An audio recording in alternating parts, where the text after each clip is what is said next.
duke mësuar edhe deri në dhunim të administratës apo të sipërmarrjes.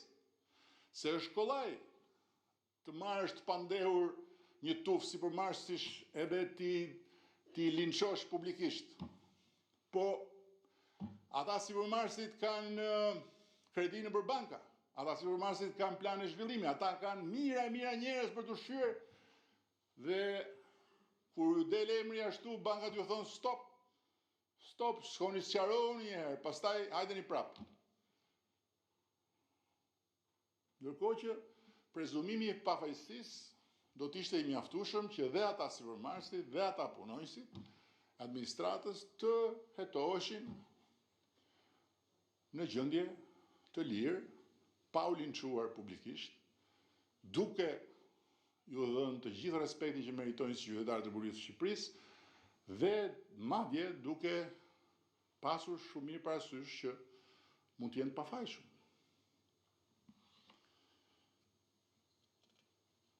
Dhe kundërshtarët tanë s'kanë arsye ta kujtojnë, përkundrazi, por ne s'duhet ta harrojmë për asnjë çast se ne jemi këtu për të çuar punët e shumta përpara, pa e ulur po duke rritur ritmin. Dhe prandaj u zgjata në këtë panoramë mjegulle, sepse është shumë e rëndësishme që ne të fokusohemi shumë më tepër në punët tona dhe të përqendrohemi shumë më tepër në objektivat tona, duke parë të gjithë përpara dhe duke shmangur shikimet mbi njëri tjetrin, mendoj unë. Dhe sigurisht drejtësia ka detyrë të hetojë, të gjykojë, të ndëshkojë apo të pafajsojë, krejt e pavarur prej nesh, ndërsa ne kemi detyrë të realizojmë objektivat, të marrim vendimet e duhura dhe të zbatojmë programin për cilin jemi zgjedhur. Krejt pavarur nga drejtësia. Koha e të ashtu quajturave dorëheqje morale nuk diskutohet që do të vijë, por pasi të kalojë kjo fazë revolucionare e pavarësisë drejtësisë, ku Shqipëria figuron si vendi me një rekord të zymt evropian, që unë e përsëris dhe e përsëris, dhe sfundmi u fut edhe në Guinness si vendi unikal i botës, i planetit, i historisë botës, ku një gjykatës i jep drejt një prokurori mbyllur atje dy bashkë në një zyrë për të pezulluar një ministër, apo ku një gjykatës apeli i jep drejt vetes që t'ia kërcasi kokës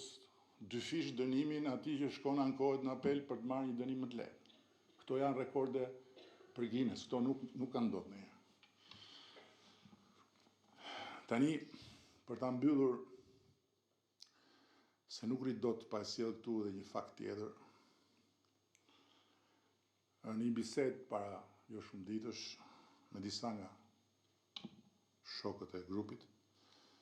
s'kishte asnjë shoqe, çuditërisht, mu tha trosh se unë duhet ndihem përgjegjës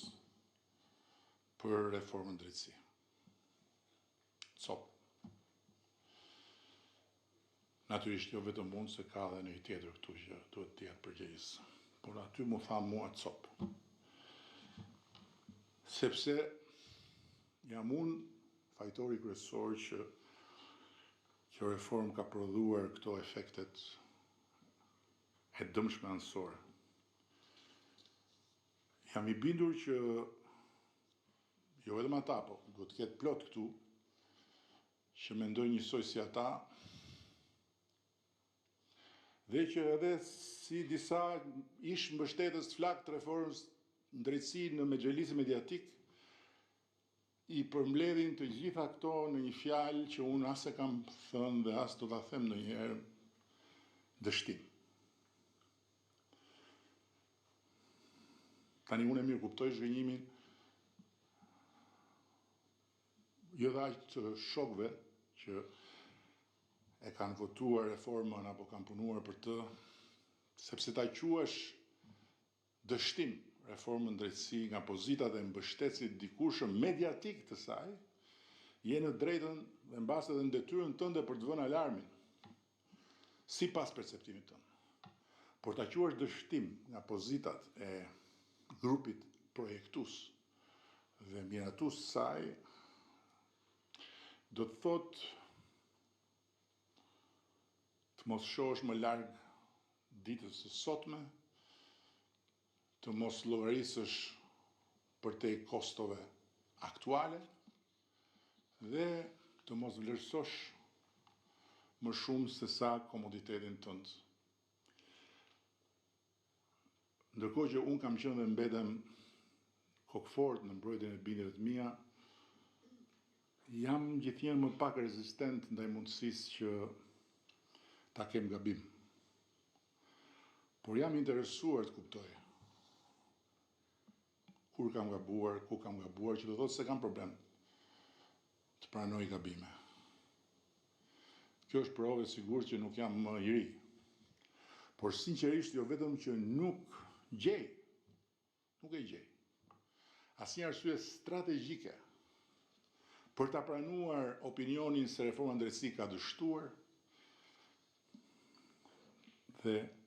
as pak për kokfortësi, po e them prap këtu, mbas gjithë këtyre që thash, 100 herë të thesha mbrapsht, 100 herë do zgjidhja reformën drejtësi me të gjitha të mirat dhe të këqijat e ardhura prej saj, krahasimisht me alternativën, atë batakun e llahtarshëm, pa asnjë dritë të ardhme, pa asnjë shans për të marrë respektin e askujt, e pa asnjë mundësi për të ndjerë i respektuar në rast se larg qoftë rruga të çonte nga ajo derë. Nuk i hedh unë poshtë shqetësimet që ndan me mua shokët në fjalë, apo gjithçka që ju ndani mes jush për problematikën e mprehtë të këtyre efekteve anësore në jetësimin e pavarësisë drejtësisë. Ashtu sikur unë e respektoj shumë për të vërtetës, edhe pse nuk e ndaj opinionin atyre që janë thellësisht të zhgënjyer dhe që e thon publikisht nëpër media si aktor mediatik. Por ka një gjë që nëse gjithë tjerët mundet vetëm të konstatojnë, duke shkuar nga ekstremi i hosanave për drejtësinë që vret dhe pret, me gjyq pa gjyq, me prova pa prova, me drejt pa drejt, nuk ka asnjë rëndësi, sepse rëndësi ka të vriten e të priten sa më shumë njerëz tek ekstremi i deklarimit dështimit reformën drejtësi, detyra jonë është të udhëheqje. Duke qeverisur sa më mirë çdo ditë, pa u ndikuar në këtë proces nga hyrje dalje të drejtësisë në territorin që kushtetuta na e ka njohur si hapësirë të pavarësisë son, si dhe duke reformuar dhe përmirësuar në mëtej kuadrin ligjor të Republikës së Shqipërisë. Pa harruar ama asnjë çast se konteksti krejt i ri historik i negociatave të antarësimit na detyron të mbajmë pesha gjithnjë dhe më të mëdha në aspektin e parafrimit të ligjeve tona me ato të Bashkimit Evropian, por dhe na jep mundësinë që të përfitojmë nga eksperjenca dhe ekspertiza më e kualifikuar në çdo fushë të interesit tonë dhe sidomos në fushën e shtetit të drejtës. Kush në radhët tona mendon sot se reforma drejtësi ka dështuar, sepse dje ka menduar që ajo do zbatoj pa gjak, pa lot, pa djers, në radhë parë brenda familjes tonë politike, duhet ta gjej te vetja fajin që ka qenë dritë shkurtër. Ndërsa kujt është duke menduar se unë po i them këto fjalë pa i besuar as vet, apo se kështu i do drut mushka e Europës, ju them ktheuni tek fjalët e mia shumë herë më parë për drejtësinë. Para miratimit, gjatë miratimit dhe pas miratimit reformës, dhe pa filluar fare ky përshkallëzimi i pritshëm i viteve të fundit. E kam thënë dhe herë tjera unë, që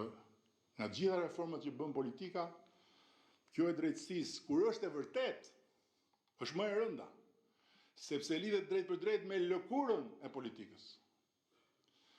Prandaj nuk u bë kurrë një reformë e vërtetë në drejtësi, dhe prandaj nuk pati kur drejtësi në Shqipëri, dhe prandaj asnjëherë nuk e pan shqiptarët një njeri me pushtet të shkonte para drejtësisë, qysh nga viti 1912 deri kur ne së bashku, unë me ju, vendosëm të bëjmë reformën e vërtet duke hyrë detit në këmbë. Dhe e bëm. E bëm sepse o e bënim ne këtu, ose bënte dot askush tjetër. Njësoj si Shqipërinë 2030 në BE, o e bëjmë ne, o askush tjetër se bën dot. Shikojni vetë rreth e rrotull.